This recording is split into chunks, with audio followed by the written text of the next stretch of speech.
একটি ফেসবুক অ্যাকাউন্টের সাথে যদি অতিরিক্ত ফেসবুক পেজ থাকে সেটা কিভাবে ডিলিট করবেন চলুন সেটা দেখি। প্রথমে ফেসবুক অ্যাপ্লিকেশনটা ওপেন করবেন, তারপর উপরে থাকা এই থ্রি লাইনে ক্লিক করে দিবেন, তারপরে এই অ্যারো চিহ্নতে ক্লিক করে দিবেন। আপনার ফেসবুক আইডির আন্ডারে যতগুলো পেজ আছে এখানে শো করবে, যে পেজটি ডিলিট করতে চাচ্ছেন সেটা চুজ করে নেবেন। তারপর পেজ প্রোফাইল অপশনে ক্লিক করে দিবেন, এরপর একটু নিচের দিকে চলে আসবেন, সেটিং অ্যান্ড প্রাইভেসি দেখতে পারবেন, এই অপশনে ক্লিক করে দিবেন। তারপর সেটিং অপশনে ক্লিক করে দিবেন।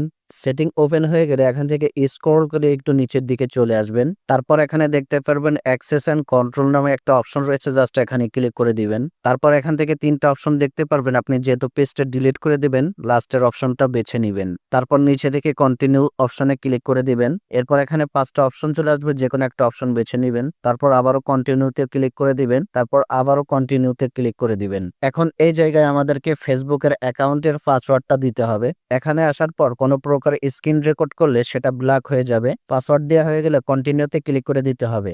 এখন সম্পূর্ণ লাস্ট স্টেপে চলে এসেছে, এখান থেকে ডিলিট পেজ এই অপশনে ক্লিক করার সাথে সাথেই পেজটি ডিলিট হয়ে যাবে।